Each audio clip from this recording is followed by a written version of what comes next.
Krishna, Hare Krishna, Krishna Krishna, Hare Hare. Good morning, good morning, good morning, good morning.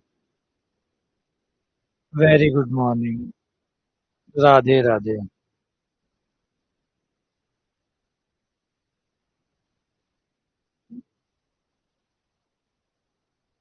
Good morning, good morning, good morning.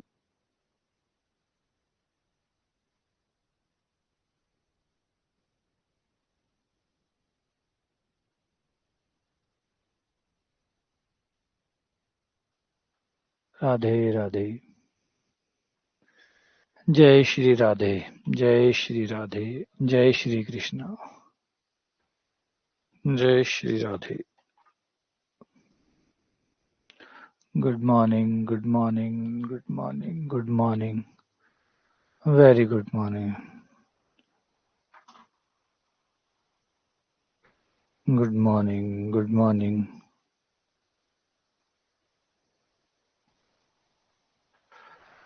Radhe Radhe, Radhe Radhe.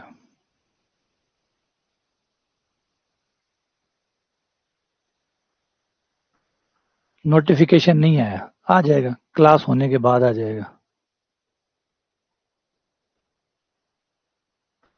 Class पूरी होने के बाद notification आ जाएगा शायद। Delay होगा आज, notification शायद late होगा आज, है ना। आ जाओ।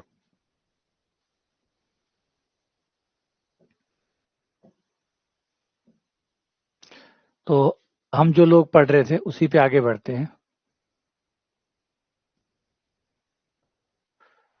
थोड़ा सा विज्ञान बनाते हैं।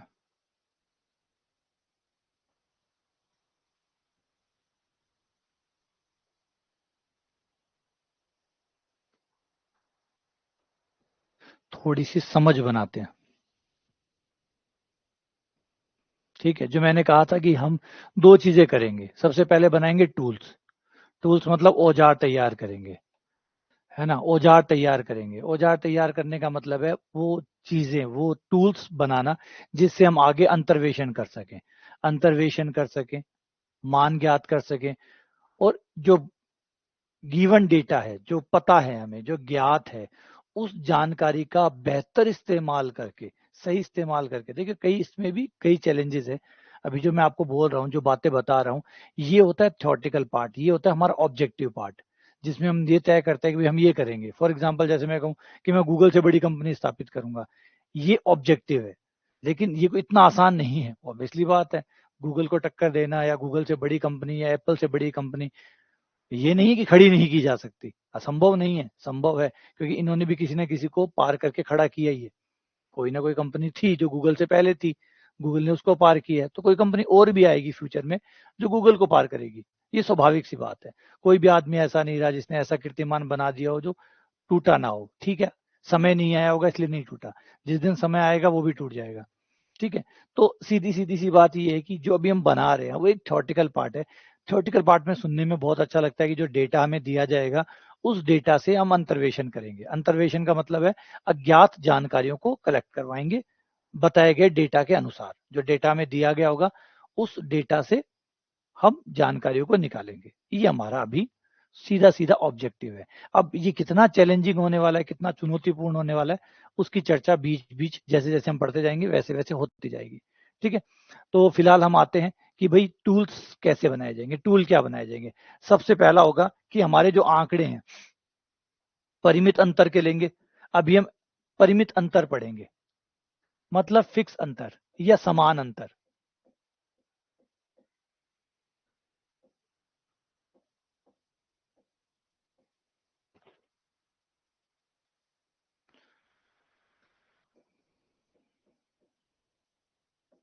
Finite difference.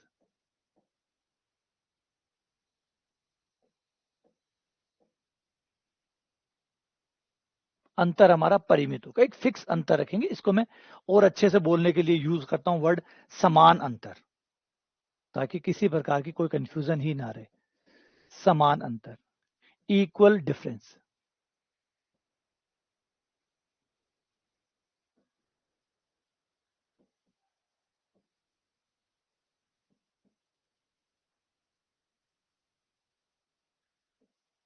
Equal difference.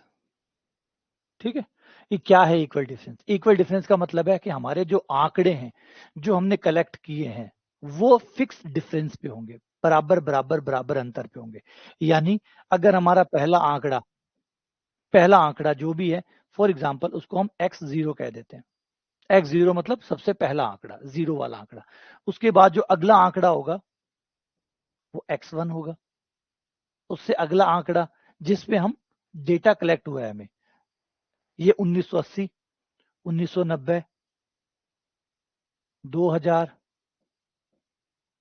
2010, 2020 dash dash, इनसे रिलेटेड इन पे जो मान दिया गया होगा कि भाई इस तारीख को ये हुआ था, fx0, fx1, fx2, fx3, ठीक है ना। ये हमारे सांकेतिक हो गए। अब हम इसको इस तरीके से बोलेंगे। जो हमें ऊपर दिए गए आंकड़े होंगे, जैसे कल जनसंख्या वाले दिए थे 1980, 1990, वो तो हमारे एक्स की वैल्यू हो गई। और उस पे जो उत्पादन आया था या जनसंख्या आई थी या भूकंप आए थे, जो भी वो डेटा के रिलेटेड बात चल रही है, वो हो गए उसके फलन की वैल्यू। इस पे ये, इस पे ये, इस पे ये, इस पे ये, इस पे ये। अब बड़ी बात क्या है? बड़ी बात है कि हम यहाँ पे समान अंतर पढ़ेंगे।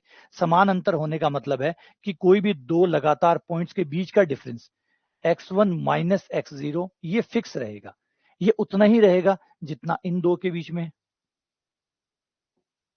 जितना इन दो के बीच में, जितना इन दो के बीच में, सबके बीच का डिफरेंस इक्वल रहेगा। Equal, equal, equal. डिफरेंस ना कम होगा ना ज्यादा होगा, बराबर बराबर बराबर बना रहेगा। अच्छा, असमान अंतराल हो सकता है? बिल्कुल हो सकता है, पढ़ेंगे, आगे पढ़ेंगे। पहले भी समान अंतर को पकड़ रहे हैं, उसको समझ रहे हैं, उसके लिए टूल बनाएंगे।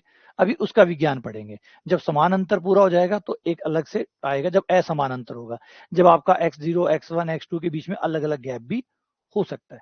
फिलहाल हम इस गैप को h बोलेंगे। फिलहाल हम इस गैप को h से डिनोट करेंगे। नॉर्मली हम डिफरेंस को h ही दिखाते हैं। अंतराल h कहलाएगा अंतराल की लंबाई, लेंथ ऑफ इंटरवल। यानी पहले डेटा और दूसरे डेटा के बीच में कितने का अंतर है? h का अंतर है। दूसरे और तीसरे के बीच में कितने का अंतर है? h का अंतर है। तीसरे और चौथे के बीच में कितने का अंतर है? h का अंतर है। यानी ये डिफरेंस कितने का है? h का। ये डिफरेंस कितने का है? h का। ये डिफरेंस कितने का है? h का। ये डिफरेंस कितने का है? h का। सारे डिफरेंस किसके हैं? h के। हर किसी में कोई भी दो लगातार क्रमागत में जाएंगे तो अंतर बराबर आएगा। समान अंतर है तो जो भी हम पढ़ रहे हैं, जो भी हम कर रहे हैं, वो सब अप्लाई होगा। लेकिन अगर अंतर समान नहीं हुआ तो फिर ये इस टॉपिक का नहीं है, फिर अगले टॉपिक पे जाइए, असमान अंतर। तो सबसे पहला जो हमारे दो पार्ट होंगे, एक समान अंतर का, एक असमान अंतर का। तो ये जरूरी है, ये पहला क्लासिफिकेशन आपको करना पड़ेगा, अलग अलग करना पड़ेगा कि आपके दिए गए डेटा कौन से टाइप के डेटा है। इक्वल डिफरेंस वाले हैं या अनइक्वल डिफरेंस वाले, समान अंतर वाले या असमान अंतर वाले। और ऑब्वियसली बात है, दो के अलावा तीसरा प्रकार तो हो नहीं सकता। या तो बराबर बराबर डिफरेंस होगा या बराबर डिफरेंस नहीं होगा, या तो हाँ या ना। अब हाँ या ना के अलावा तीसरी चीज तो होती नहीं है धरती पे। तो या तो हाँ है या फिर ना है। हाँ, उलझाना चाहो तो कुछ और बना सकते हो, लेकिन अगर स्पष्ट करना चाहो तो दो ही बातें, या तो हाँ या तो ना। या तो समान डिफरेंस होगा या समान डिफरेंस नहीं होगा, बात खत्म। तो समान डिफरेंस होगा तो जो भी हम पढ़ने वाले हैं ये कारगर होगा। असमान डिफरेंस होगा तो फिर अलग जो आगे पढ़ेंगे हम वो काम करेगा। फिलहाल समान डिफरेंस पे ही अपने आप को फोकस कर रहे हैं। क्लियर? ठीक। अब थोड़ा सा हम इनके नामों के बारे में, बहुत तरह तरह के नाम यूज किए जाते हैं, अलग अलग नाम यूज किए जाते हैं, थोड़ा सा नामों के बारे में जरूर समझ लो बस। जैसे fx0, ये लिखना थोड़ा सा बड़ा होता है, थोड़ा सा बड़ा होता है। आप लोगों को याद होगा कि हम जो fx है, नॉर्मली हम fx को छोटा लिखने के चक्कर में y लिख देते हैं। और सुंदर भी है, सुंदर भी है। क्यों? क्योंकि गणित के लोगों को सबसे ज्यादा प्रॉब्लम होती है बड़े बड़े नामों से। वो हमेशा नामों को छोटा करने की कोशिश करते हैं, क्योंकि उन्हें लिखना पड़ता है, सॉल्व करना पड़ता है। आप नाम तो बड़े रख सकते हैं, लेकिन जब आप सॉल्व करने जाएंगे तो वही चीज आपको बार बार बार बार बार बार लिखनी पड़ेगी। तो बहुत ज्यादा टाइम इस बात में खर्च हो जाएगा कि आपको लिखना पड़ रहा है। और गणित वालों को लिखना पसंद नहीं है, सीधी सी बात है। उन्हें लिखना पसंद नहीं है, वो कम से कम लिखना चाहते हैं और ज्यादा से ज्यादा कंसेप्ट के बारे में काम करना चाहते हैं, विचार के बारे में ज्यादा बात करना चाहते हैं, बजाय वो टाइम खराब नहीं करना चाहते कि 3 घंटे में अगर वो 3 घंटे कुछ लिख रहे हैं तो उसमें 2.5 घंटे वो सिर्फ लिख रहे हैं और सिर्फ 30 मिनट ही वो कंसेप्ट पे बात कर पा रहे हैं। ये नहीं चाहते, वो चाहते 2.5 घंटे सोचने पे काम हो और 30 मिनट लिखने पे काम हो। तो लिखना न्यूनतम जितना हो सके, जितना छोटा हो सके उतना बेटर है। कम से कम समय बर्बादी होनी चाहिए लिखने में। तो इसलिए हम छोटे सिंबल्स यूज करते हैं। तो अब इसके लिए देखो सिंबल्स बना लेते हैं। fx को y बोलेंगे, x0 पे जो y का मान आएगा उसको y0 बोलेंगे। y0 नोट कर लेना। y0 का मतलब है शुरुआत वाले पॉइंट के ऊपर फलन का मान। इसका नाम रख लेंगे y1, इसका नाम रख लेंगे y2, इसका नाम y3, इसका नाम y4 एंड सो ऑन।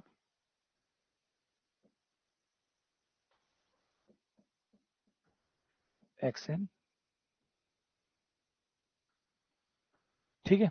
अब थोड़ा सा तरीके का ध्यान रखना। हम चाहते हैं कि कोई प्रकार की कंफ्यूजन ना हो। सबसे पहले आंकड़े को आप x0 बोलिए, सबसे पहले आंकड़े को, सुंदर लगेगा। x0 मतलब इनिशियल या स्टार्टिंग या बिगिनिंग पॉइंट, फिर x1, फिर x2, फिर x3, फिर x4, ताकि कोई कंफ्यूजन ना हो। एकदम मुझे पता हो कि अगर आप x2 की बात कर रहे हो तो मुझे पता हो x2 कहाँ है, x3 की बात करें तो मुझे पता हो। ऐसे एक रूल बुक बना लेते हैं। याद करिए मैंने शुरू में कहा था रूल बुक बना लो। रूल बुक बहुत इंपॉर्टेंट होती है। रूल बुक कंफ्यूजन खत्म कर देती है, कंफ्यूजन खत्म कर देती है। एक ऑर्गेनाइजेशन के हिसाब से सोचिए।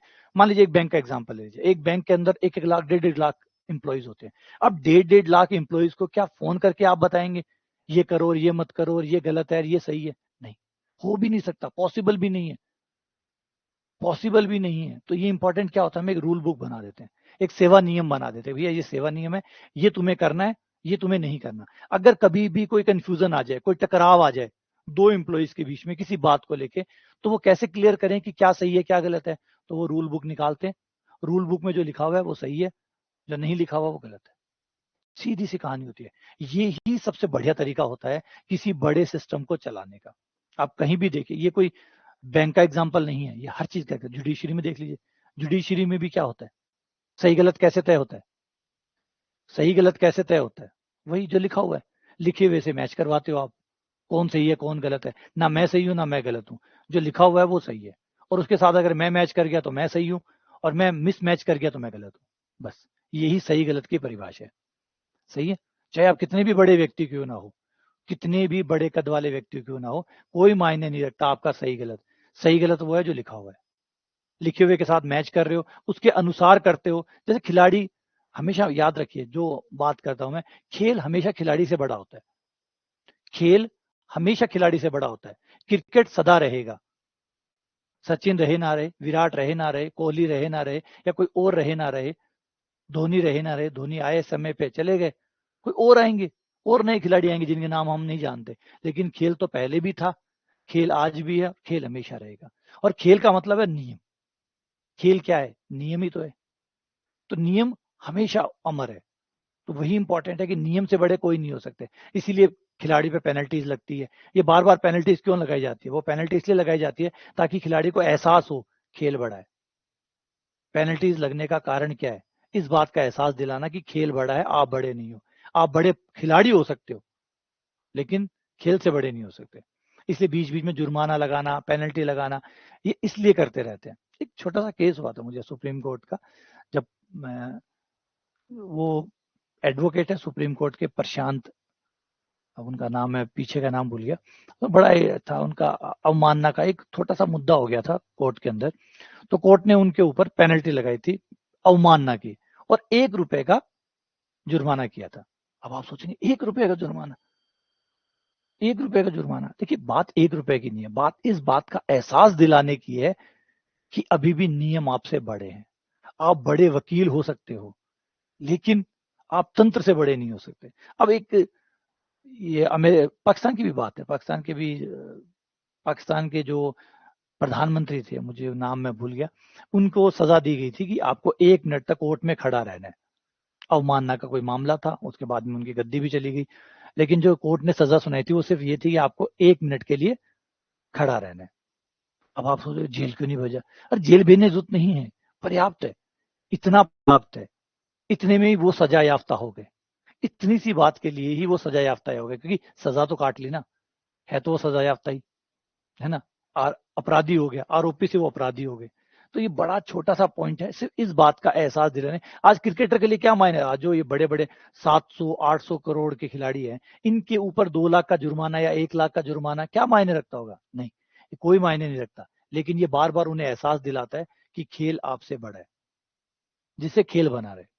तो यही इंपॉर्टेंट चीज है, रूल बुक। अगर आप रूल बुक पे नहीं जाएंगे, रूल बुक हर जगह, ये गणित की बात नहीं है, कोई सोचे कि सिर्फ गणित में ऐसा होता है, नहीं, जीवन में ऐसा होता है, हर जगह ऐसा होता है। जब भी आपको कोई सिस्टम बनाना है, चलाना है, तो आपको रूल बनाने ही पड़ेंगे। बिना रूल बनाए सिस्टम नहीं चल सकता। बिना रूल बनाए करा के दिखा दो, चला के दिखा दो। तो ये आ जाते हैं वापस पॉइंट पे। तो हमें रूल बुक सेट कर लिया है कि भाई हमारा जो डेटा पॉइंट होगा उसको शुरू करेंगे x0, x1, x2, x3, x4, 0 से स्टार्ट करेंगे, फिर चलते जाएंगे। उससे रिलेटेड जो फलन की वैल्यू होगी उसको fx0, fx1, fx2 short form में लिख लेंगे, y0, y1 का भी यूज कर सकते हैं। कई बार किताबें u का भी यूज करती है। किताबें नाम में क्या रखा है, कई किताबें इसको u0, इसको u1, u2, कोई दिक्कत नहीं, हमें कोई परेशानी नहीं है। आप y से परेशान हो, u नाम रख लिया,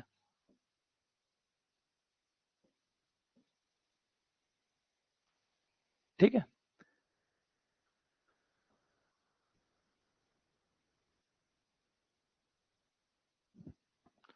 ठीक है, ये बात समझ में आ गई? 1 मिनट, चाय पी लूं।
तो ये हो गया y0, u1, u2, इस तरीके से हमने नाम बना लिए, फंक्शन को ये नाम दे दिया।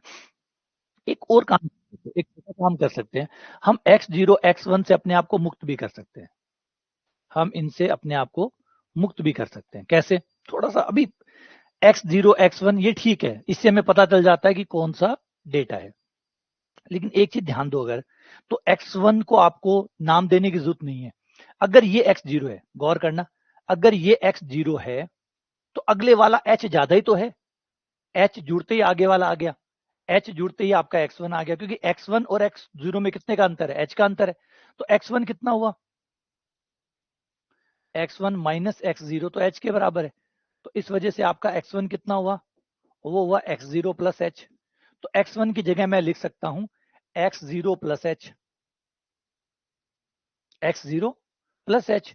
ऐसे ही x2 की जगह क्या लिख सकता हूं? ये देखो, x2 और x1 के बीच का गैप कितना है? h। x2 और x1 के बीच का गैप है h। तो x2 बराबर हुआ x1 प्लस h, और x1 का मान ये रहा x0 प्लस h। ये यहां पे रख दूं तो x0 प्लस h, ये हो गया x0 प्लस 2h। तो x2 बराबर हो गया मेरा x0 प्लस 2h। ऐसे ये मेरा हो जाएगा x0 plus 3h, x0 plus 4h, और जो nवा है वो हो जाएगा x0 प्लस nh। ये तो और बढ़िया काम हो गया, ये तो और ज्यादा अच्छा काम हो गया। अब आप इनको x1, x2 कहने की जरूरत ही नहीं है, आप x2 की जगह x0 प्लस 2h लिख सकते हैं, क्योंकि h का डिफरेंस चल रहा है सब में, तो अलग अलग नाम देने की क्या जरूरत है। तो पहला पॉइंट आपका x0 हो गया, x0 हो गया, वो फर्स्ट पॉइंट। 0 पॉइंट मतलब 0 हम इस बात के लिए यूज कर रहे हैं, स्टार्टिंग पॉइंट है ना, स्टार्टिंग पॉइंट हमेशा 0 होता है। आप देखिए रेस में जब आप भागते हो तो स्टार्टिंग पॉइंट 1 नहीं होता। रेस में जब ओलंपिक में कोई भाग रहा होता है तो जिस पॉइंट पे वो खड़ा होता है उसको 0 पॉइंट कहते हैं। 0 पॉइंट मतलब इनिशियल पॉइंट, स्टार्टिंग पॉइंट। तो x0 इनिशियल पॉइंट हो गया, फिर x1 x2 x3 x1, और ये डैश डैश इन पे फलन का मान आ गया। ठीक है, तो आप यहाँ पे भी फलन में भी ये चीज इंक्लूड कर सकते हो। x0 तो x0 है ही, x1 जो है वो आपका हो गया x0 plus h,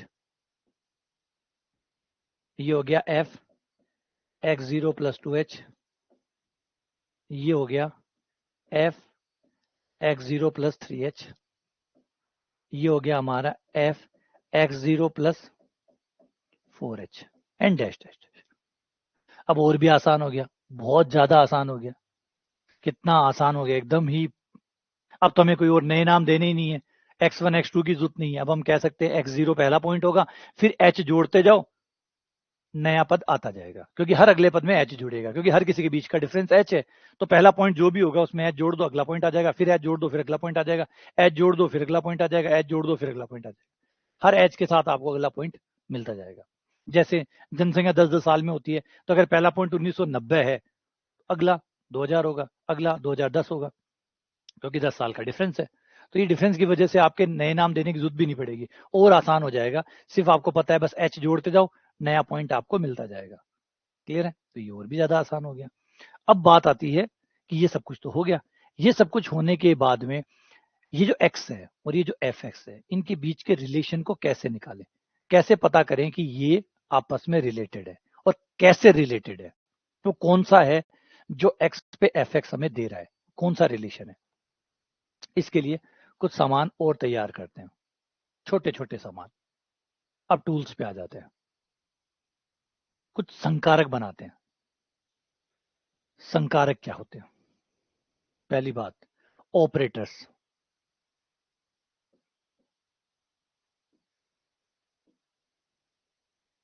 संकारक,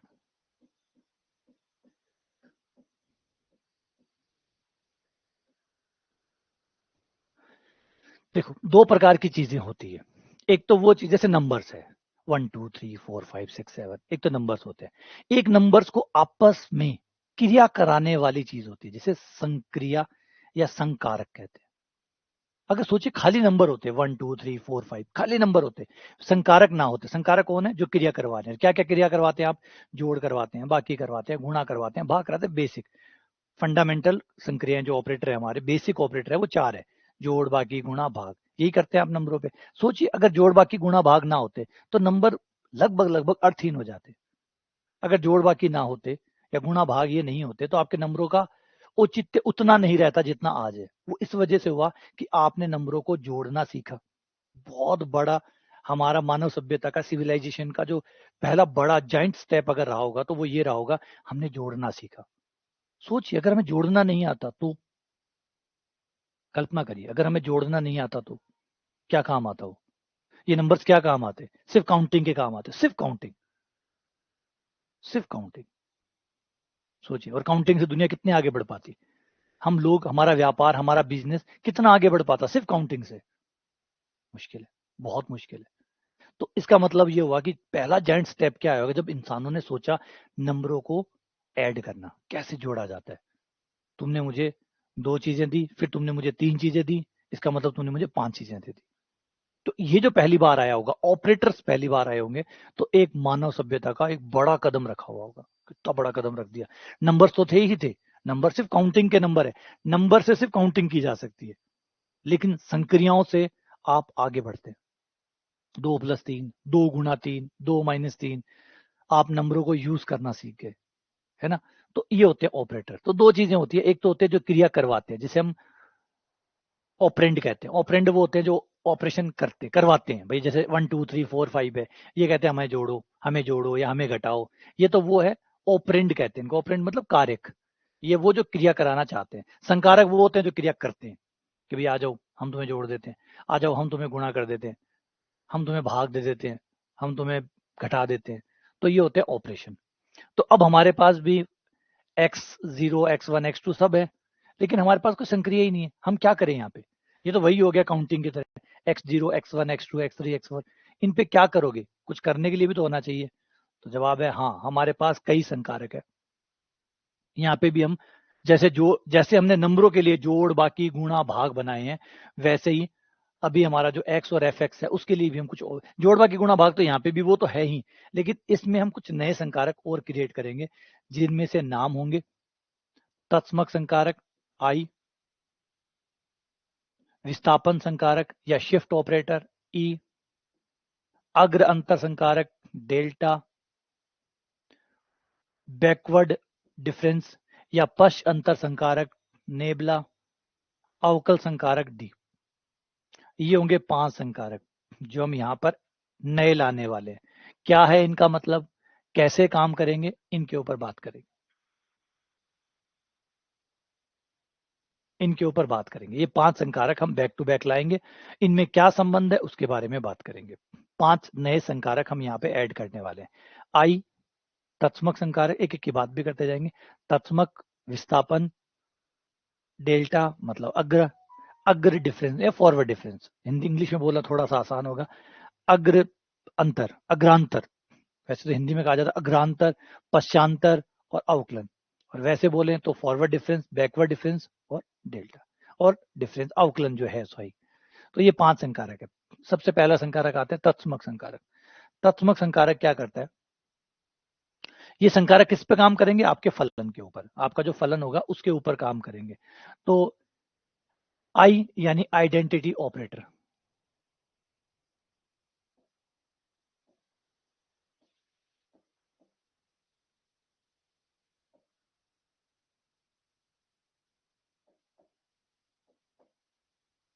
identity operator आई आइडेंटिटी ऑपरेटर कुछ नहीं करता, कुछ भी नहीं करता, बस सीधा आपको fx लौटा देता है, सीधा आपको fx लौटा देता है, उसमें कोई बदलाव, कोई चेंज कुछ नहीं करता। अब आप सोचोगे ऐसे संकारक का क्या जरूरत है? बिल्कुल है, ऐसे संकारक की भी जरूरत होती है। ऐसे जैसे 1 है, 1 गुणा में क्या करता है? 1 गुणा में क्या करता है? कुछ नहीं करता, लेकिन फिर भी इंपॉर्टेंस है और बहुत इंपॉर्टेंट है। जोड़ में 0 क्या करता है? कुछ नहीं करता, फिर भी आप यूज करते हैं। तो इसका मतलब ये नहीं है उसका भी कोई और उपयोग है, जरूरी है उसको लाया गया है, इसका मतलब कुछ ना कुछ और भी चीजें हैं इसके पास जो हम आगे इसको ऐड करेंगे। तो पहले आ जाते हैं तत्समक संकारक, नाम भी यही कह रहा है आइडेंटिटी, जैसे को जैसा, जो आप रखोगे वही आपको मिल जाएगा, यूं रखा वही मिल गया, बस आई एफ एक्स बराबर एफ एक्स, कुछ भी चेंज नहीं किया इसने, कुछ भी, कोई कम ज्यादा आधा अधूरा कुछ नहीं किया, जो था ज्यों का ज्यों लौटा दिया। इसको कहते हैं आइडेंटिटी ऑपरेटर, तत्समक संकारक। अगला दूसरा है विस्थापन संकारक, shift operator.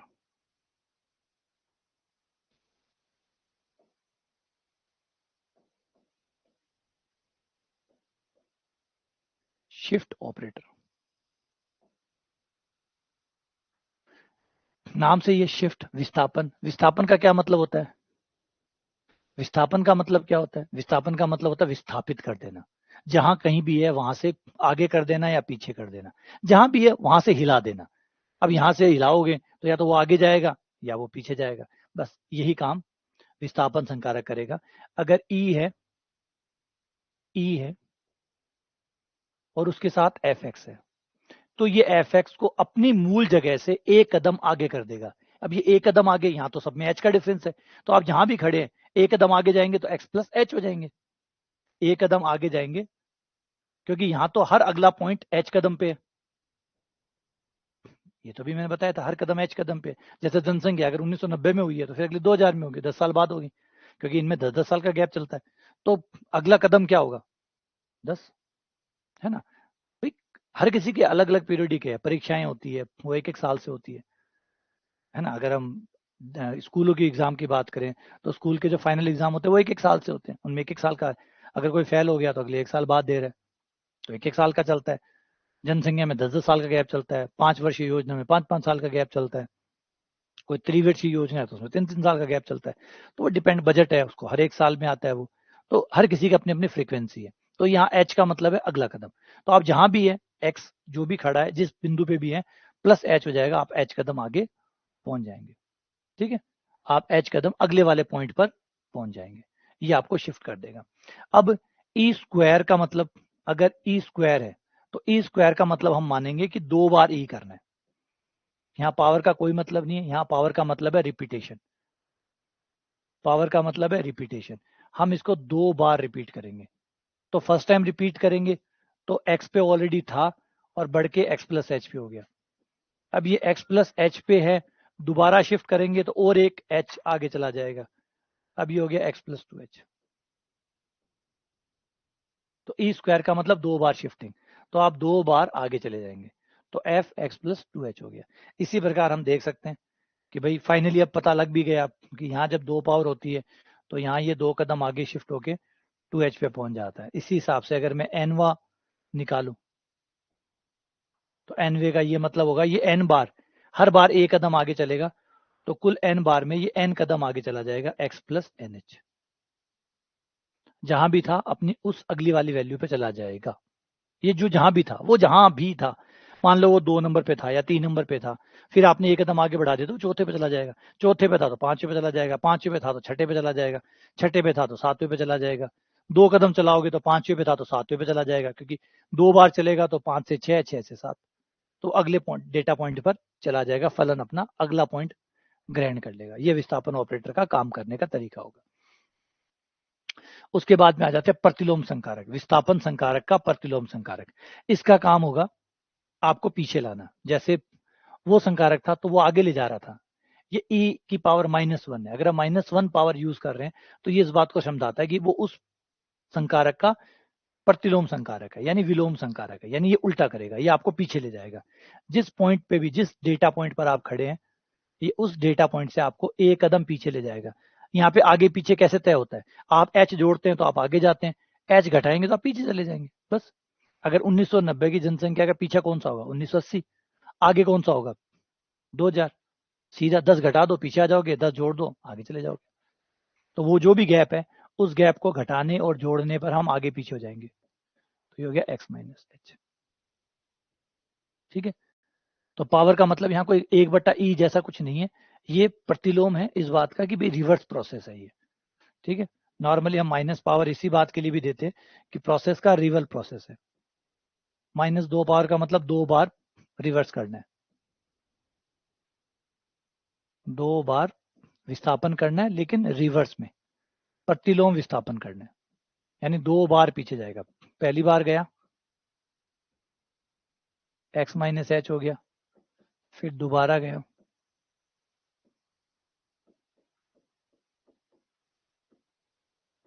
x minus two H हो गया, एन डैश डैश करके अब चले गए। इसी प्रकार अगर मैं e की पावर -n लेता हूं,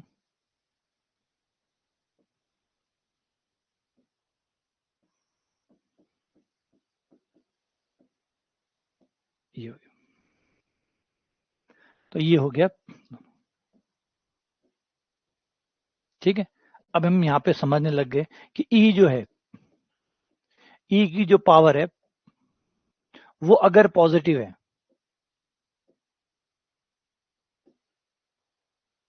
और नेगेटिव है, नेगेटिव है तो ये पीछे ले जाएगा, पॉजिटिव है तो ये आगे ले जाएगा। अगर पावर पॉजिटिव है, नेगेटिव है तो ये पीछे ले जाएगा, n स्टेप आगे, n स्टेप पीछे। लेकिन अगर 0 पावर होगी तो 0 पावर, इन केस पावर 0 हो तो 0 पावर का मतलब होगा आई, मतलब कुछ चेंज नहीं, क्योंकि 0 पावर का मतलब कोई शिफ्ट नहीं करना, जहां था वहीं रहना। और आई क्या करता है, यही करता है। तो आई हमने इसलिए यूज की है, आई हमने इसलिए यूज की है कि जब कुछ भी नहीं करना हो और हमें बताना कि भी कुछ नहीं करना, तो हम आई को लिखेंगे। आई का मतलब कुछ नहीं करना, तो 0 पावर जब ई के ऊपर 0 पावर होगी इसका मतलब कुछ नहीं करना, जैसा है वैसा रहने दो। और ये काम कौन करता है, आई। तो ई की पावर 0 का मतलब होगा आई, और ई की पावर एन का मतलब तो बता ही दिया, पॉजिटिव पावर है तो आगे बढ़ाना है, नेगेटिव पावर है तो पीछे ले जाना है, 0 पावर है तो कुछ नहीं करना। तत्समक क्या करता है, कुछ नहीं करता, बस कुछ नहीं करना। ये पावर का यहाँ पे सेंस रहेगा। ठीक है, आगे बढ़ते हैं। अच्छा, फिलहाल क्या यहाँ पे हाफ पावर या 3/2 पावर का कोई सेंस है? नहीं, यहाँ पे कोई सेंस नहीं है फिलहाल। क्यों नहीं है? क्योंकि यहाँ पे हमारा स्टेप साइज h का है, हमारा स्टेप साइज h का है। 1980 के बाद में सीधा 10-10 साल का गैप है, तो 1980 के बाद 1990, 1990 के बाद 2000, 2010, 10-10 साल का, तो यहाँ पे आधा वाधा का कोई मतलब नहीं रखता है ना। तो जो हमारा साइज है वो h है, तो पावर आधी या माइनस की आधी पावर का यहाँ कोई मतलब नहीं होगा। अब आते हैं अग्रांतर संकारक, जिसे कहते हैं फॉरवर्ड डिफरेंस।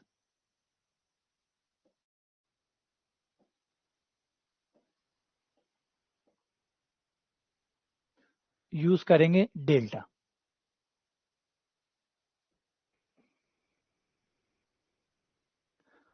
इसमें क्या होता है कि डेल्टा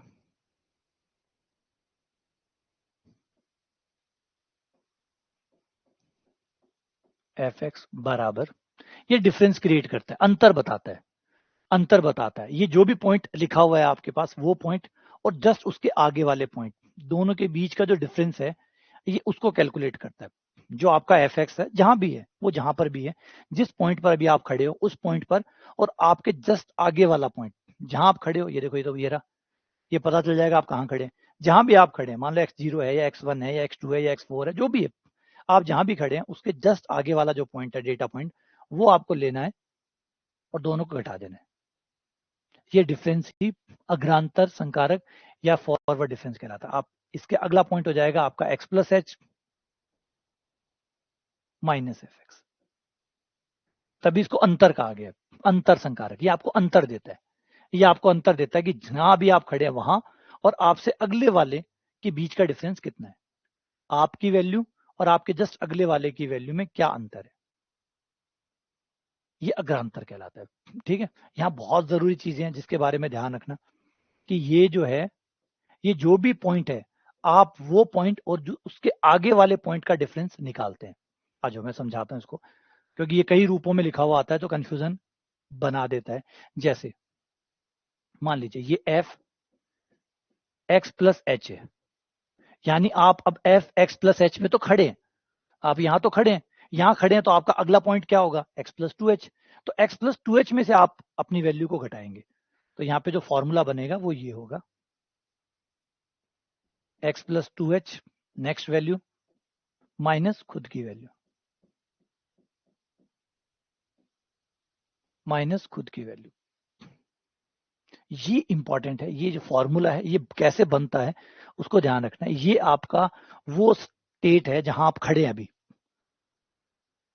ये आपकी करंट लोकेशन है। इस करंट लोकेशन में से अगली लोकेशन पे जाना है और उसको घटाना है। ठीक है ना, ये नहीं कि हर बार हम यही फॉर्मूला, ये फॉर्मूला का मतलब ये है तो ये है, तो अगर ये बदल जाएगा तो वो भी बदल जाएंगे। तो फॉर्मूले को यूज करना सीखिए, कि फॉर्मूले को जैसे, है ना, जैसे एक नॉर्मल फॉर्मूला हम यूज करते हैं कि मैं कहूंगी a प्लस बी का स्क्वायर क्या होता है, a square plus 2ab plus b square होता है। सही है। अगर मैं पूछूं p प्लस क्यू का स्क्वायर क्या होता है, अब a प्लस बी का स्क्वायर p प्लस क्यू का स्क्वायर, तो कोई वो a प्लस बी का स्क्वायर का मतलब ये नहीं कि वो a और b के लिए बुकिंग हुई हुई है, कि वहां पे a और b आएगा, वहां p और q भी आ सकते हैं, वहां x और y भी आ सकते हैं, वहां u और v भी आ सकते हैं। ये कोई नाम यूज कर, नाम तो आपने इसलिए यूज किए हैं कि जगह कुछ तो लिखोगे, कुछ तो लिखोगे, कुछ लिखना है, इसलिए आपने ए बी सी या जो भी यूज किया वो यूज किया। ये नहीं है कि वो पट्टा हो गया, वो उसकी रजिस्ट्री करवा ली कि अब ए और बी रहेंगे, पी और क्यू इस फॉर्मूले में काम नहीं कर सकते। ये जगह है, ये स्थान है ना, ये स्थान है। जैसे कलेक्टर है, आप देखिए कलेक्टर को कभी भी नाम से नहीं पुकारा जाता, उसका एक बड़ा इंपॉर्टेंट काम ये होता है कि कलेक्टर जो है वो हमेशा रहेगा, वो पोस्ट हमेशा रहेगी, आदमी आते जाते रहेंगे, आदमी आते जाते रहेंगे। आज वहां पे रामलाल बैठा है, कल वहां मोहन लाल बैठेगा, कल वहां पे कोई और लाल बैठेगा, कोई सिंह बैठ सकता है, कोई शर्मा जी, वर्मा जी, विनोद जी, विजय जी, कोई भी बैठ सकता है। इसलिए व्यक्ति बदलते रहेंगे, कोई 6 महीने वहां बैठेगा, कोई 12 महीने वहां बैठेगा, कोई 2 महीने वहां बैठेगा, कोई 10 दिन वहां बैठेगा, तो वो सीट पे कोई आके बैठेगा, वो सीट वहीं रहनी है। इसीलिए कलेक्टर कहा जाता है, क्योंकि आज मिश्रा जी कलेक्टर है, कल हो सकता है वर्मा जी कलेक्टर हो, तो अगर आप मिश्रा जी वर्मा जी के पीछे पड़े रहोगे तो बड़ी दिक्कत हो जाएगी। इससे अच्छा है कि आप मिश्रा जी वर्मा जी के चक्कर में ना पड़े, कलेक्टर को कलेक्टर बोलें, क्योंकि कलेक्टर तो हमेशा है। अब जो बैठा आज वो कलेक्टर है, कल कोई और बैठेगा तो वो कलेक्टर होगा। तो महत्व है स्थान का, इसीलिए चीजों को स्थान के नाम से पुकारा जाता है, ना कि व्यक्ति विशेष के नाम से। इसलिए हम प्रधानमंत्री को प्रधानमंत्री कहते हैं। आप दुनिया में देखिए, दुनिया में जब भी स्टेटमेंट पास होते हैं वो भारत का प्रधानमंत्री बोलते हैं, भारत का प्रधानमंत्री के साथ उसका नाम नहीं बोलते। क्यों? क्योंकि वो एड्रेस कर रहे हैं उस पोस्ट को, ना कि व्यक्ति को। व्यक्ति तो आज है कल नहीं है, चला जाएगा। कल हो सकता है आज मैं लेटर लिखूं, कल प्रधानमंत्री बदल जाए। सोचिए, आज मैंने लेटर लिखा और आज मैंने लेटर पे नाम लिख दिया प्रधानमंत्री नरेंद्र मोदी लिख दिया, पता चले रात को उल्टा पटक हो गया, प्रधानमंत्री हट गए, तो मेरा तो लेटर बेकार हो गया। लेकिन अगर मैंने लेटर प्रधानमंत्री को लिखा है तो कोई तो प्रधानमंत्री रहा होगा, कोई तो रहेगा ही। पोस्ट खाली नहीं रह सकती, ये तो आप भी जानते हैं। पोस्ट कभी खाली नहीं होती, एक सेकंड के लिए भी खाली नहीं होती। अगर एक जाता है तो एक आता है, और एक आता है तभी एक जाता है। इसलिए पोस्ट कभी खाली नहीं होती, इसलिए पोस्ट क्रिएट रहती है। तो ये है बड़ी बात कि भाई आप जगह को महत्व दीजिए, ना कि नामों को। नाम तो ए भी है, आज चले जाएंगे, कल पी क्यू आ जाएंगे, परसों यू भी आ जाएंगे, कल कोई और आ जाएंगे। तो बात है जगह की। और अगर हम जगह के हिसाब से पढ़ेंगे तो कन्फ्यूजन ही नहीं होगी। अगर हम जगह के हिसाब से पढ़ेंगे तो कोई कन्फ्यूजन नहीं होगी। तो ये है इंपॉर्टेंट चीज। क्लियर है? सही है, थोड़े और बना लेते हैं, आ जाओ। एक तो बना ही लिया, और बना लेते हैं।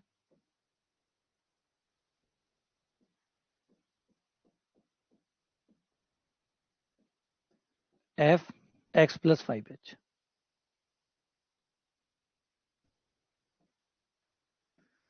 तो इसका अगला पॉइंट क्या होगा? अगला पॉइंट होगा एफ एक्स प्लस 6h। इसमें से करंट पोजीशन को घटा देना है।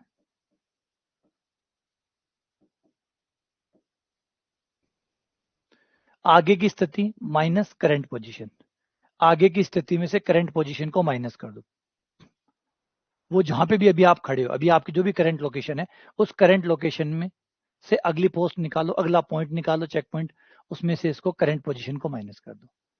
तो आगे वाला माइनस वर्तमान वाला बराबर डिफरेंस। ठीक है?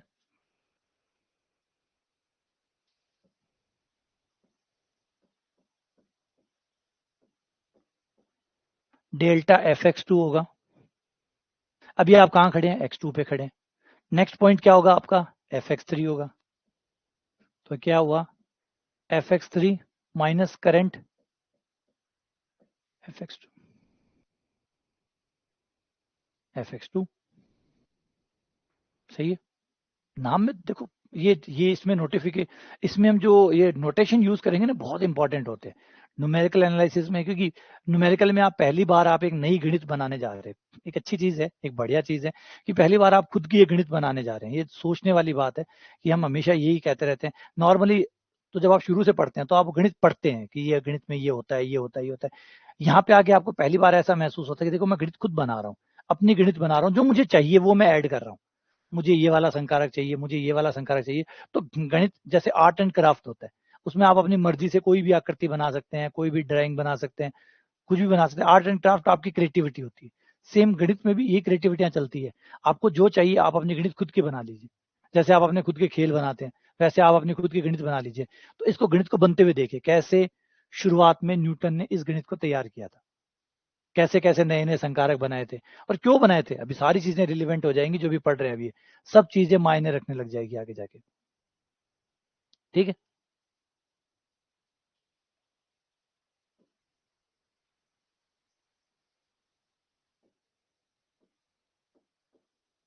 डेल्टा वाई टू, याद रखिए वाई टू कौन? वाई टू कौन? जो एक्स टू पे फलन का मान आता है उसको नाम वाई टू कहते हैं। ये नाम बार बार कभी वाई टू रखेंगे, कभी यू रखेंगे, ये नामों में मत फंसेगा। एक बार पकड़ लो ये नामों वाली कहानी, ये कथा पकड़ लो, इस कथा को पकड़ लो। वाई टू कौन हुआ? X to. एक्स टू पे जो फलन का मान है, तो क्या करेंगे? एफ एक्स थ्री में से एफ एक्स टू घटाएंगे। एफ एक्स थ्री को क्या कहेंगे? Y three. तो वाई थ्री माइनस,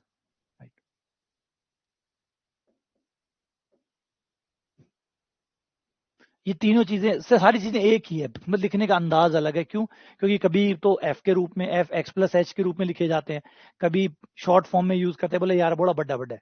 अत्ता बड़ा बड़ा मारे कौन जच्चे में छोटा छोटा लिखा ए भी बोला बड़ा लगे तो बताओ वो कत छोटो गयो। तो ये गणित वालों की आदत है, छोटा छोटा छोटा छोटा बहुत छोटा, अगर उससे भी कोई छोटा है तो और ले आओ, उससे भी कोई छोटा है तो और ले आओ, गणित वाले तैयार है। आप इससे भी छोटे प्रतीक चिन्ह बना सकते हो, तो गणित वालों को वही चाहिए। हाँ, अर्थ का अनर्थ ना हो, इस बात का ध्यान रखें, अर्थ का अनर्थ ना हो परंतु शॉर्ट हो जाए, बस मजे ही मजे। तो ये हमारा अग्रांतर हो गया डेल्टा। ठीक है, क्लियर है ये बात। नेक्स्ट, पश्चांतर।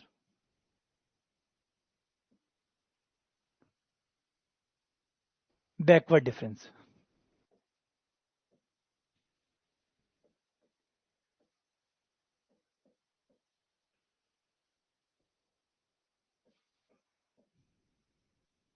इन दोनों में जब एक साथ पढ़ते हैं तो थोड़ी कंफ्यूजन आती है, उसको थोड़ा सा एड्रेस करना, क्योंकि ये भी डिफरेंस है वो भी डिफरेंस है, दोनों ही डिफरेंस है, लेकिन दोनों ही डिफरेंस में एक अंतर है। जब आप इसे लेते हैं, इसे हम नेबला कहते हैं, ये ग्रीक सिंबल है नेबला, या इसको बैकवर्ड डिफरेंस कह सकते हो। अब यहां थोड़ा सा ध्यान देना, अटेंशन प्लीज। अब इसमें क्या होता है, इसमें घटाया फिर भी जाता है, क्योंकि ये भी अंतर, ये देखिए पश्चांतर अंतर, संकारक ये भी अंतर ही करता है। तो इसमें उसमें क्या अंतर है, दोनों में अंतर ही है, बस दोनों में फर्क है। एक में क्या था कि आपने आगे वाली पोजीशन में से करंट पोजीशन को माइनस किया था, आगे वाली में से करंट पोजीशन को माइनस किया था। इस केस में आप क्या करते हैं, करंट पोजीशन में से पीछे वाली पोजीशन को माइनस करते हैं। करंट पोजीशन में से जो करंट है अभी हाल फिलहाल में जो स्थिति है उसमें से उसके जस्ट पीछे वाली बैकवर्ड वाली, इससे पीछे कौन होगा, x माइनस एच। ये फर्क है।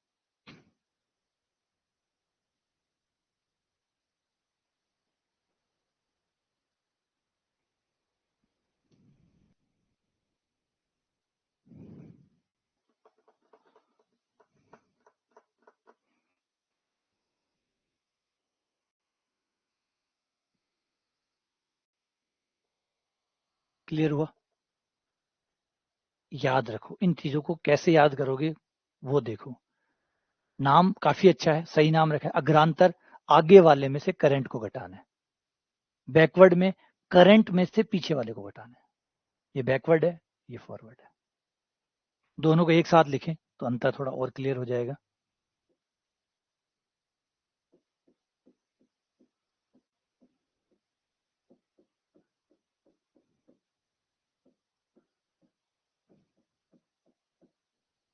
ये है फॉरवर्ड, ये है बैकवर्ड।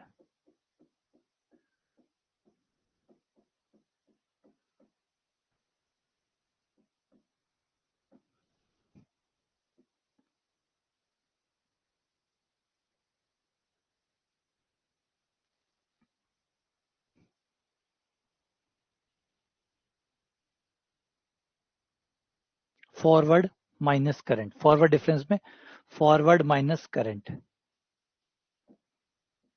मतलब फॉरवर्ड मतलब आगे वाली, अग्र forward minus current,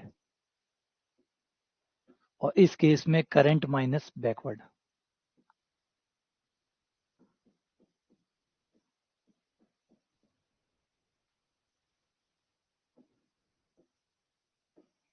forward minus current, current minus backward.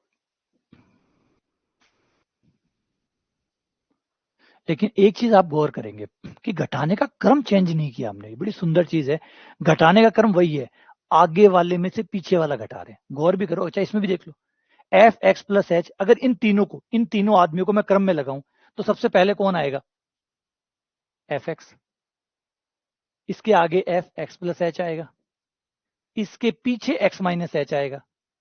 तो चाहे बैकवर्ड हो और चाहे फॉरवर्ड हो, दोनों ही लोगों ने एक चीज ध्यान रखी है कि घटाने का क्रम नहीं बदला, आगे वाले में से ही पीछे वाला घटाया, आगे वाले में से ही पीछे वाला घटाया। देखो ये है आपका बैकवर्ड डिफरेंस। ये है आपका फॉरवर्ड डिफरेंस। घटा आगे वाले में से पीछे वाला ही है। घटा हमेशा आगे वाले में से पीछे वाला है, यानी घटने के क्रम में बदलाव नहीं किया बंदों ने घटने के क्रम में बदलाव नहीं किया। आगे वाला माइनस पीछे वाला ही रहा है, आगे वाले में से पीछे वाला ही रहा है। घटाया वही है, आगे वाले में से पीछे वाला। तो देख लो यहाँ पे भी, इसमें से ये घटाया है, इसमें से ये घटाया है, चाहे फॉरवर्ड हो चाहे बैकवर्ड हो, घटाने का क्रम हमेशा बढ़ते क्रम में ही है।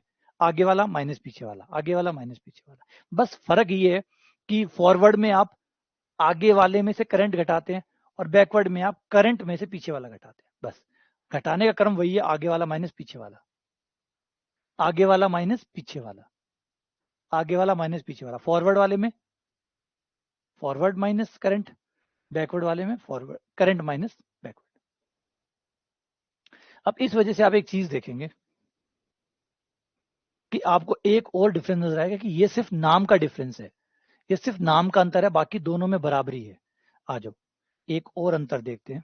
अगर मान लीजिए नेबला, गौर करिएगा, नेबला x प्लस एच हो,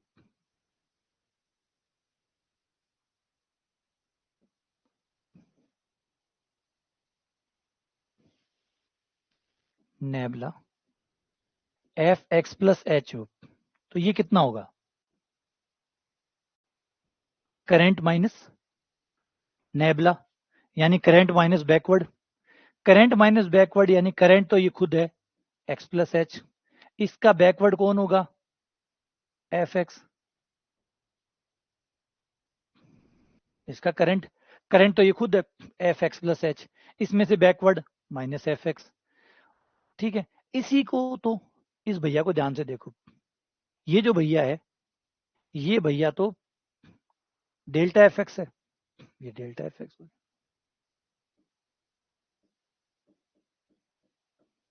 इसका मतलब है भाई सिर्फ नाम को अंतर है हमें, जिसको डेल में एफ एक्स कहा जाता है, नेबला में उसी को एफ एक्स प्लस एच कहा जाता है।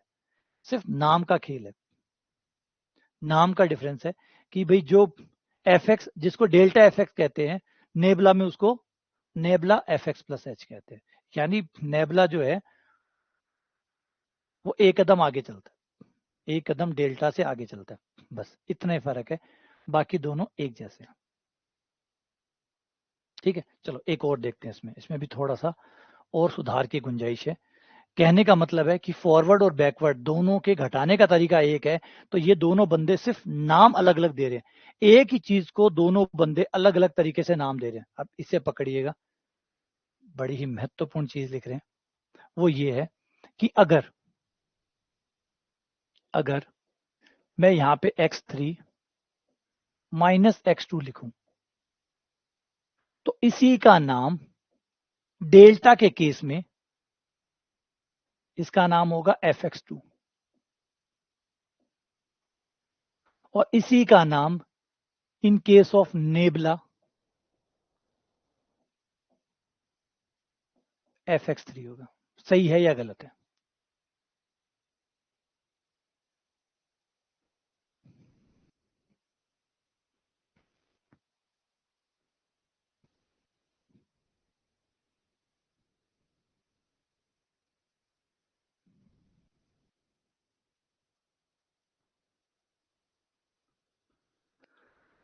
यानी एक ही चीज का नेबला और डेल्टा सिर्फ नाम देने के अलग अलग तरीके हैं, चीज एक ही है, नाम देने का तरीका अलग अलग है। यानी डेल्टा सेम चीज का नाम, जब डेल्टा जब नाम देता है तो वो पीछे वाले के हिसाब से देता है, और नेबला आगे वाले के हिसाब से नाम देता है।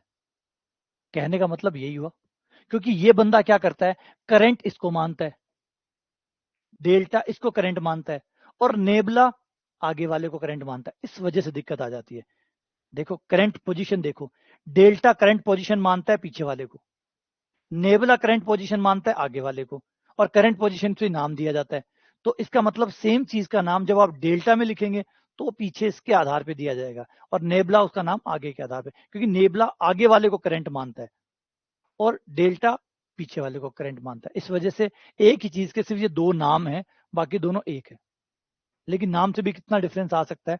वो भी हम पढ़ेंगे आगे, अभी दिखाऊंगा मैं इनमें।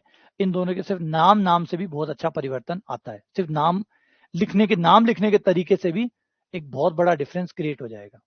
अभी जो हम आगे चलेंगे तो देखेंगे सिर्फ नाम देने के तरीके से ही, सिर्फ और सिर्फ नाम देने के अलग अलग तरीके से ही एक अच्छा खासा डिफरेंस बन जाएगा। ठीक है, आ जाओ अब थोड़े से इन संकारकों की बात कर लेते हैं, इनके परगुणों की बात कर लेते हैं। ये 4 संकारक है। डी तो अवकलन है ही है, डी के बारे में तो क्या बताऊं, कर दो अवकलन। डी का मतलब अवकलन, डी का मतलब D Y by D X, वो तो हम सदियों से जानते हैं।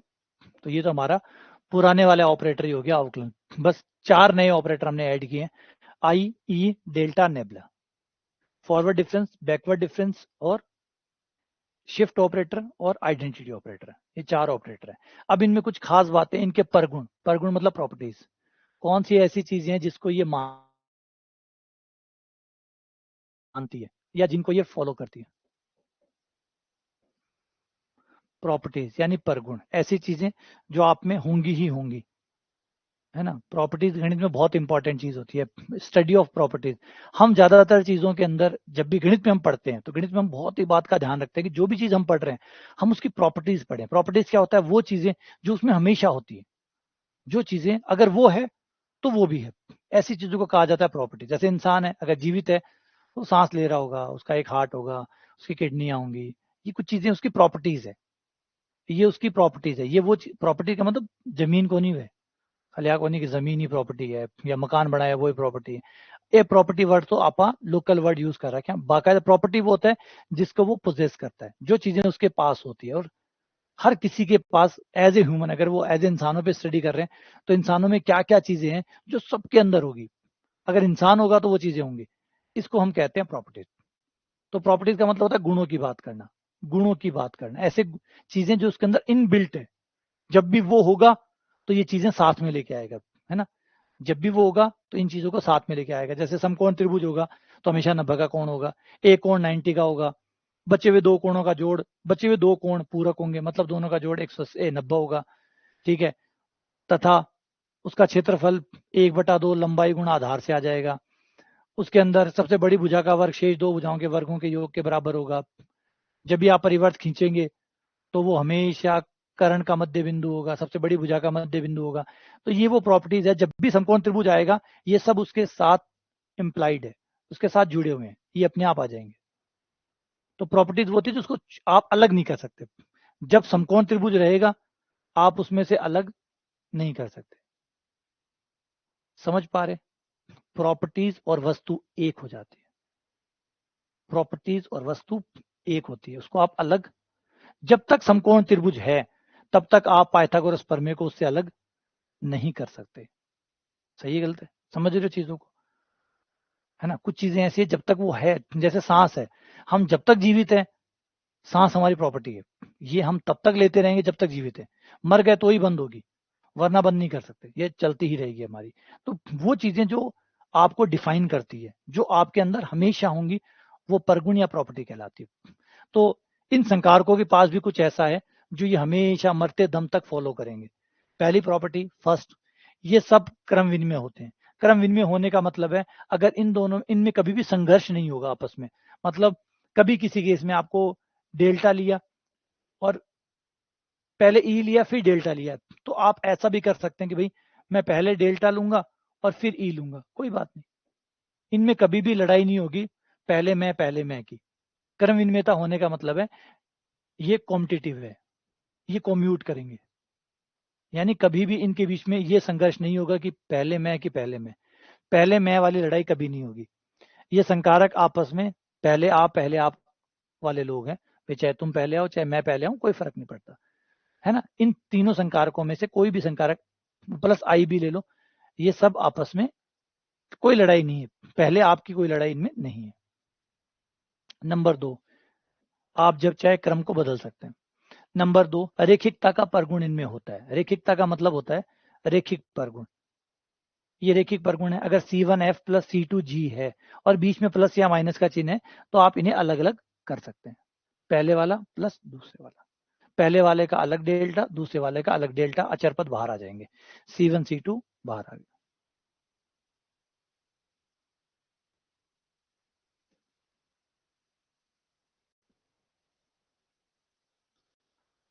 है ना। अगर बीच में प्लस माइनस है तो आप अलग अलग कर सकते हैं, प्लस के लिए भी लागू है और ये माइनस के लिए भी लागू है। अगर आप डेल्टा निकाल रहे हैं या नेबुला निकाल रहे हैं या ई निकाल रहे हैं तो आप इनको अलग अलग करके निकाल सकते हैं, पहले का अलग प्लस या माइनस, दूसरे का अलग, अचर पद बाहर आ जाएंगे, C1 C2 जो होंगे वो बाहर आ जाएंगे।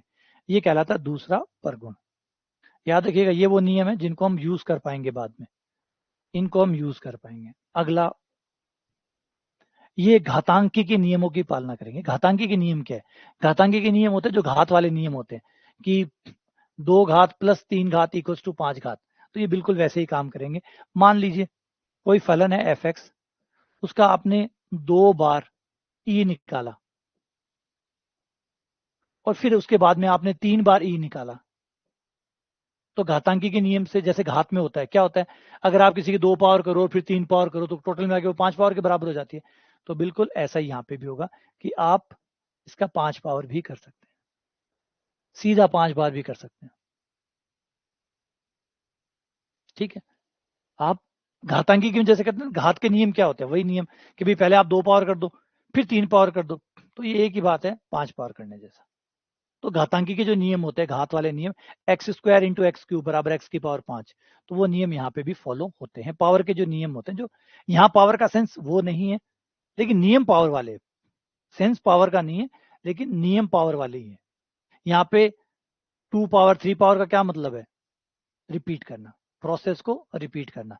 तो यहाँ पे आप पावर सिस्टम की तरह काम करवा सकते हैं, ठीक है। गुणा करना नहीं है, ये नहीं घातांकी नियम का मतलब है गुणा की तरह। घातांकी नियम जो घात के नियम होते हैं वही नियम इन पे लागू होंगे लेकिन अपने हिसाब से, ये अपने तो इन पे अपने हिसाब से, उन पे उनके हिसाब से।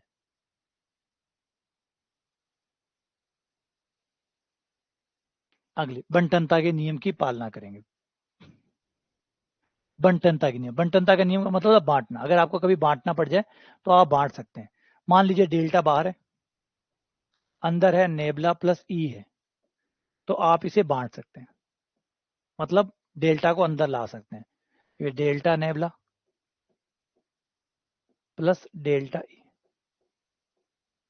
इस तरीके से आप ब्रैकेट ओपन कर सकते हैं, बांट सकते हैं। बंटनता डिस्ट्रीब्यूशन का लॉ यूज कर सकते हैं, लॉ ऑफ डिस्ट्रीब्यूशन।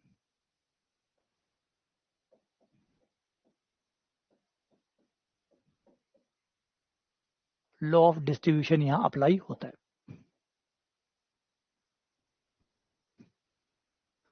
ठीक है। ऐसा आप कर सकते हैं। तो याद रखिएगा ये वो चीजें जो आप बेधड़क यूज कर सकते हैं क्योंकि ये परगुण है ना, ये परगुण है। और परगुण उनकी वो चीज होती है जो कभी अलग नहीं की जा सकती, जब तक वो है तब तक वो है परगुण। इसीलिए मैंने परगुण की परिभाषा समझाई आपको। परगुण वो है जिससे आदमी कभी जीते जी अलग नहीं हो सकता, उस गुण से वो चीज कभी अलग नहीं हो सकती।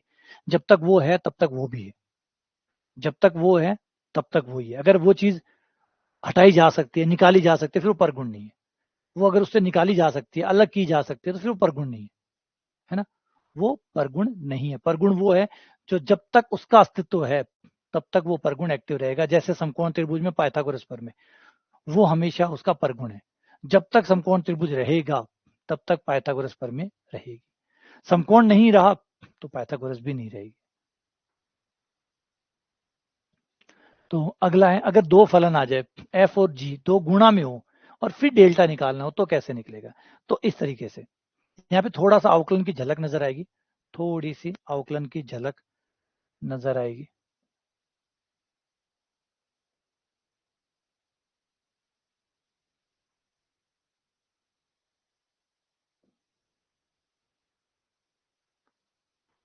लेकिन डिफरेंस भी, अवकलन की झलक भी आएगी लेकिन अंतर भी दिखेगा। ये हुआ कि आपका f जो है वो एफ एक्स प्लस एच हो गया, gx का डेल्टा, फिर gx बाहर f का डेल्टा, मतलब जैसे अवकलन में होता है, तू बाहर तेरा अवकलन, फिर ये बाहर उसका अवकलन, हुआ वैसा ही। लेकिन एक डिफरेंस है, देखो F x plus h delta G x, हाँ एफ एक्स प्लस एच हो गया डेल्टा जी एक्स, क्योंकि ये अवकलन नहीं है ना, अवकलन नहीं है। अब आप सोचो अवकलन का रूल क्यों नहीं लगा, क्योंकि अवकलन है ही नहीं, तो अवकलन का रूल कैसे लगेगा। डेल्टा अलग चीज है, डेल्टा अलग चीज है तो इसमें अलग नियम लगेगा, ठीक है ना। तो थोड़ा डिफरेंस तो देखने को मिलेगा, सेम टू सेम हो जाता तो फिर हम कहते हैं अवकलन और ये एक ही चीज है, फिर आप क्यों पढ़ा रहे हो, अवकलन ही पढ़ाओ ना फिर। तो कुछ तो अंतर है ही, तो ये थोड़ा सा अंतर हो जाता है। हाँ, चाहो तो इसका एक विकल्प बना सकते हो, कोई बात नहीं, एफ और जी गुणा में है, आप दोनों को इंटरचेंज करो तो कर सकते हो। गुणा में है तो आगे तो आगे, तो ये फॉर्मूला ऐसे भी बन सकता है जी से भी, g x plus h delta f x plus f x delta g. सही है, सही है।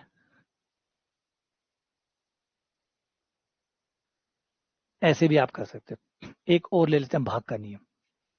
भाग का नियम भी आपको अवकलन जैसा ही दिखाई देगा। जी बाहर, एफ का डिफरेंस या अवकलन जैसे बोलते हो आप, ये नीचे वाला बाहर, ऊपर वाले का अवकलन माइनस ऊपर वाला बाहर, नीचे वाले का अवकलन। लेकिन देखो डिफरेंस तो देखने को मिल गया है। देखो नीचे होता था, नीचे वाले का स्क्वायर होता था, या नीचे वाले का स्क्वायर नहीं है, जी एक्स इंटू जी एक्स प्लस एच। थोड़ा सा मामूली सा हल्का सा डिफरेंस। अवकलन जैसा है, अवकलन नहीं है। अवकलन जैसा है लेकिन बिल्कुल अवकलन नहीं है, थोड़ा सा डिफरेंस है। वो थोड़ा सा डिफरेंस तो रहेगा ही, मैंने पहले कहा। एग्जैक्टली हो जाता तो फिर अवकलन नहीं बन जाता, तो कुछ अंतर तो है ही। तो वो इतना सा है, जी एक्स डेल्टा एफ एक्स, मतलब जी फलन को यूं ही लिख दो, एफ का डेल्टा निकाल लो, मतलब फॉरवर्ड डिफरेंस निकाल लो, माइनस एफ एक्स जी का निकाल लो बट्टा जी एक्स प्लस एच इंटू जी एक्स। ये हो गया।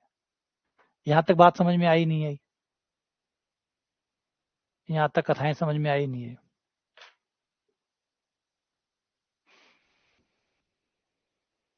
सही है। अब हम इन आपस में इनमें रिलेशन देखेंगे, इनमें क्या संबंध है वो देखेंगे। आई, अभी हमने नेबला और डेल्टा का एक संबंध देखा था, है ना, डेल्टा और नेबला का। ऐसे हम देखेंगे ई डेल्टा नेबला आई और अवकलन संकारक डी, इन सब में आपस में क्या रिलेशन है ये देखेंगे, और फिर सवाल करेंगे, फिर इससे जुड़ी हुई प्रॉब्लम करेंगे। ठीक है, यहाँ तक समझ में आ गया? थोड़ा मेहनत करिएगा इसके ऊपर, क्योंकि अगर ये चीजें जो भी आज बताई है इनको लाइटली मत लीजिएगा, यूं मत मानिएगा समझ में आ गई बस ठीक है अब कुछ करने की जरूरत नहीं है। अगर आपने इस पर फोकस नहीं किया, जैसे मैं हमेशा कहता हूँ, पढ़ना अलग बात है, समझना अलग बात है। अगर आपने इसको समझा नहीं है, ढंग से नहीं समझा है, तो फिर आगे जाके परेशानियां बढ़ती चली जाएंगी, आगे जाके बढ़ती चली जाएंगी, फिर दोबारा ये समझा पाना मुश्किल है, क्योंकि फिर हम आगे जा चुके होंगे, फिर आपको याद समझ में आया हुआ है तब तो आगे, है ना, वही है। अगर नींव कमजोर रह गई तो फिर छतें या नए फ्लोर वो तो ढहने ही है, तो वो ढहते जाएंगे। इसलिए नींव के ऊपर अच्छा काम करिएगा। ये जो भी आज पढ़ाया है इसके ऊपर गौर करिएगा, इसको समझिएगा, क्या बताया क्या नहीं बताया, इसके क्या मायने हैं, हर चीज को खोल खोल के देखिएगा, समझिएगा, ताकि आगे जब हम बढ़े तो चीजें समझ में आ जाए। हाँ, अच्छे से जमीन मजबूत करिएगा। प्लस पुराने वाले लेक्चर पढ़ें, उनको जरूर देखिएगा, क्योंकि उनमें भी ये चीजें पढ़ाई हुई है, अलग तरीके से पढ़ाई हुई है। वहाँ पे कुछ चीजें व्युत्पन्न भी करवाई हुई है, अगर आप जाके देखेंगे तो वहाँ व्युत्पन्न करवाई हुई है। तो मैं हमेशा यही कोशिश करता हूँ कि जो फर्स्ट टाइम पढ़ाया वो दोबारा ना पढ़ाऊँ, दोबारा कुछ अलग पढ़ाऊँ, ताकि दोनों में एक अंतर बना रहे। प्लस वो एक दूसरे की पूर्ति करे। जो भी आपको फर्स्ट टाइम पढ़ाया था, सेकंड टाइम आपको थोड़ा अलग तरीके से पढ़ाएं, तो दोनों मिलाकर एक दूसरे को, जैसे हाथ और हाथ मिलकर दोनों हाथ एक दूसरे को मजबूती देते हैं ना, तो बस वैसा ही कुछ ऐसा हो कि हम दो तरीकों से पढ़े, और दो क्यों, और भी तरीकों से पढ़ें, तो जितना ज्यादा होगा उतना ज्यादा मजबूती आएगी। अब चीजों को थोड़ा एक अलग तरीके से पढ़ाऊंगा, पिछली बार थोड़ा सा अलग था, और सवाल भी इस बार अलग लाऊंगा, पिछली बार अलग थे, ताकि अलग अलग तरीके से आपको कुल मिला के अच्छे से समझ में आ जाए। और ग्रेजुएशन वैसे भी आप जानते हैं कि टफ है, मुश्किल है, तो उसको जितना अलग तरीके से आप पढ़ाएंगे, जितने अलग अलग, क्योंकि हो सकता है किसी को पिछले वाले तरीके से कोई चीज समझ में आ गई हो, किसी को इस वाले तरीके से समझ में आए, है ना। तो ये एग्जैक्टली कोई नहीं कह सकता, कोई कैसे क्या बताएगी कि किसको कैसे समझ में आने वाला है। हो सकता है कि कोई टॉपिक, यही मान लीजिए अगर मैं भी फॉरवर्ड बैकवर्ड पढ़ा रहा हूँ, हो सकता है पिछली बार मैंने फॉरवर्ड बैकवर्ड पढ़ाया हो, वो किसी को ज्यादा अच्छे से समझ में आ रहा हो, इस बार वाले में थोड़े क्लियर डाउट हो सकता है इस बार वाले में चीजें ज्यादा अच्छे से क्लियर हो रही हो, पीछे वाले में नहीं हो रही हो। तो कुल मिला के जब दोनों पढ़ोगे तो एक बेहतर क्लियरिटी आपको मिलेगी कि हाँ भाई चलो क्लियर हो रहा है, और मेन मकसद क्लियर करना है, चाहे इस बार से हो चाहे उस बार से हो।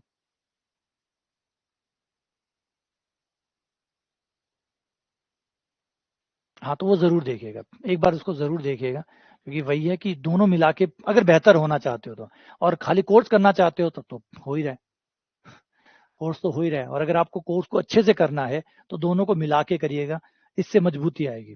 है ना। और मैं हमेशा कहता हूँ कि बाकी सब चीजें आप कुछ भी फॉर्मेलिटीज कर लीजिए, लास्ट में आपका रिजल्ट बता देगा कि आपने कितनी फॉर्मेलिटी की है। अंत किसी रिजल्ट जो है ना वो सब सारी चीजों का न्याय कर देता है, लास्ट में अंत सब तय कर देता है कि भाई क्या हुआ था क्या नहीं हुआ था, है ना। तो इसलिए अंत से डरिए, इसलिए कोई फॉर्मेलिटी मत करिए। चलो मिलते हैं आप लोगों से अगली क्लास में प्रायिकता में।